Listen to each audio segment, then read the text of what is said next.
E aí a segunda parte do que a gente estava falando é exatamente essa parte que fala de combustíveis alternativos, ou seja, é um pouco de utopia se imaginar que em um período de curto ou médio prazo a gente consiga mudar tão rapidamente a matriz modal de transporte, tanto de passageiros quanto de carga do estado de São Paulo, que hoje está em 93% rodoviário, então que se mude de um dia para o outro. Então, é um caminho natural começar a se pensar em combustíveis mais limpos para os tipos de automóveis que a gente tem, e aí sim começar a pensar em novas modalidades de transporte, como hidrovias, ou seja, começar a se investir hoje naturalmente, mas seria esse o caminho natural? Eu acho que sim, eu acho que a gente não precisa selecionar ganhadores só, né? Aquela coisa de pegar e tirar uma carta do baralho. Até porque tem muitas cartas e as necessidades são diversas e elas se complementam. Essa história de que hoje se fala muito em mobilidade sustentável, transporte sustentável, no fim das contas, o que é? É a busca, não por uma solução de impacto zero, porque isso é realista, isso não existe, né? Mas é a busca por uma situação que seja menos impactante, que afete menos negativamente a qualidade de vida das pessoas e traga mais conforto.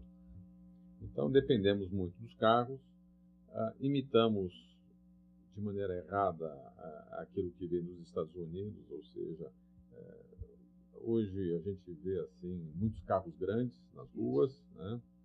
Outro dia eu tive a curiosidade de fazer uma conta pegando um carro médio, tipo o Gol, né?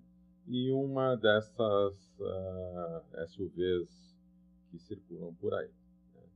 Em termos de área ocupada, área viária ocupada, um carrinho como o Gol, se você ainda pegar meio metro de cada lado, tal, para dar um espaço, ele ocupa perto de 12 metros quadrados. Uma SUV desse tipo, perto de 17 metros quadrados. São 42% a mais de área viária, que já é escassa. Exato. Não está sobrando. Não está sobrando, na verdade está faltando. Está faltando. Então, e a gente vê uma pessoa no meio daquele transatlântico navegando ali, né? Quando navega. Então, são equívocos que, somados, tendem a piorar um pouco as coisas, né? É exatamente como hoje em dia, se a gente tivesse falando disso 15 anos atrás, toda vez que a gente tocasse na palavra sustentável, a pessoa ia falar em economicamente ineficiente. Hoje em dia é possível, ou seja, a gente tem uma série de exemplos de como é possível aliar, seja transporte sustentável, seja uma economia sustentável, seja economia de baixo carbono, com eficiência econômica. E aí você tem desde uma hidrovia que traria não só um escoamento de transporte, mas também receita em turismo, receita para o lazer do cidadão. E aí, pegando o exemplo da bicicleta, aquelas bicicletas não só elas estão tirando carros das ruas, mas estão gerando 4,5 milhões de dólares por mês em publicidade para a cidade de Paris. Então, é realmente pensar fora da caixa, né? Começar a entender que o problema não está no dia que você não tira o carro de casa, está em tirar carros da rua, ou seja, o problema é mais amplo. O problema é mais amplo. Você tem alguns estudos interessantes, por exemplo, Nova York é tida como a cidade que tem a menor pegada de carbono por habitante dos Estados Unidos, justamente pelo fato de dar essa variedade de possibilidades de mobilidade para as pessoas e se anda muito a pé, né? Ok, é uma cidade que é amigável para se andar a pé. E um estudo interessante da Universidade de Colômbia verificou que nas vizinhanças, nos bairros de Nova York, onde as pessoas mais andam, o índice de obesidade, que é um problema crônico nos Estados Unidos, é menor, né? Então, você já começa a associar essas coisas também a saúde, resultados sociais, públicos, a possibilidade de interação social também é maior, né? Quando a gente lançou o projetinho da carona, né, então a gente chamou aquilo lá de transporte solidário. E o mote era evite o transporte solitário. Use o transporte solidário, né?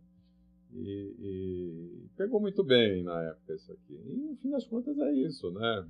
aliar incentivo social, acho que é algum tipo de incentivo econômico. E aí eu acho que é nessa hora que o transporte público tem que fazer sua parte. Ou seja, a pessoa tem que se sentir confortável em, ao invés de procurar um carro velho para usar no dia do rodízio, procurar um transporte público, procurar algum tipo de programa de interação como esse, ou seja, novas formas de transporte que não caiam sempre no mesmo. Né? Claro, claro. Alfredo, para a gente encerrar aqui, deixar descansar, Não, mas... queria só que você fizesse uma análise geral do que foram os primeiros 15 anos de rodízio, e pensando não em rodízio, mas em transporte do século XXI, e aí englobando tudo isso, ou seja, mobilidade no trânsito, saúde das pessoas, poluição, como é que você gostaria de ver São Paulo o estado de São Paulo daqui a 15 anos? Olha, eu gostaria de ver eu acho que como muita gente gostaria de ver uma cidade menos ruidosa, né? Barulho, a gente está falando de poluição do ar, mas barulho aqui também é um problema sério. É uma cidade onde que as questões ambientais, não só a poluição do ar, fizessem parte do dia a dia das pessoas, né? As pessoas tivessem mais consciência sobre essas questões, e que o rodízio mostrou, eu acho que o essencial é que você pode mexer no software, né? Quer dizer, como a minha vida, como a sua vida, a vida de outras pessoas, sem grandes sacrifícios, como a gente pode fazer grandes coisas de uma forma coletiva, né? Coisas benéficas para nós mesmos, né?